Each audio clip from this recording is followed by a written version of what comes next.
The story of Earthcore is set in a fantasy world which appears generic at first sight, but has hidden depth. We took all of the basic fantasy tropes like goblins, golems, trolls, orcs, elves. We looked at it and tried to demystify them.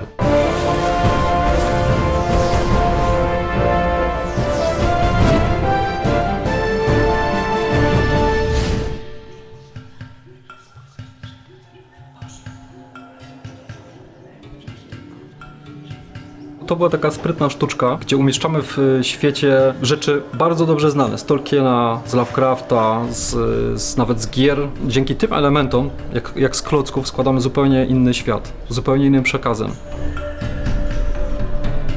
So for example, if goblins are very low species in all of the fantasy games or worlds or books before, we've tried to give them a deeper meaning, a deeper lore. In our world they are descendants of an old, ancient race that once was the greatest builders of all times.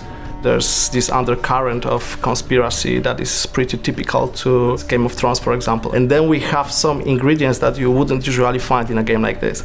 There's this Lovecraftian theme that starts off very subtle, but I think you will be very surprised at what you will find at the end of the first campaign. Bardzo szybko w trzeciej czy czwartej księdze kampanii docieramy do terenów pustynnych, gdzie ludzie żyją bardzo ubogo. It touches on many existing and real life problems like slavery, child labor, double dealing, but it also is as deep as player wants it. If he wants, he can dig deep into the game and find layers under layers of information about our world, but if he doesn't, he can skip the lore altogether and just have fun. Jest to gra karciana, więc miejsca na przekazywanie fabuły nie mamy tak dużo jak przykładowo w grze paragrafowej. We've connected the multiplayer mode typical for CCG games and a story-driven campaign closer to RPG games.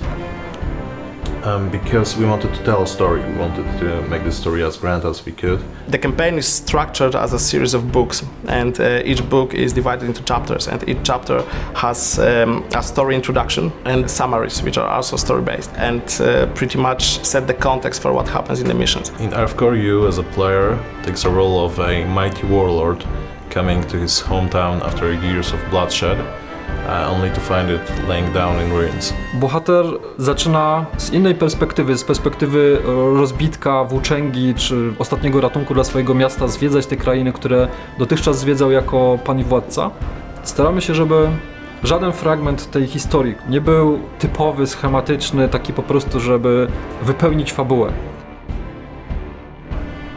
And then you have your cards in your deck, and each card also has a lore.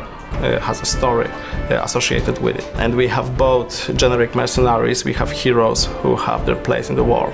So you can read about them, what they experienced before the action started. You can read about what their standing is in the society of this world. All those little nuggets of story are associated with the cards. And then some of them connect. So you have this large web of interesting characters, interesting places that you can follow by playing the game, by collecting the cards.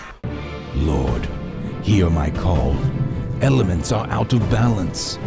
Earthcore remains shattered. Opowiadamy historię, zaciekawiamy gracza i sama ta fabuła, nawet wyjęta z gry, naszym zdaniem powinna się obronić.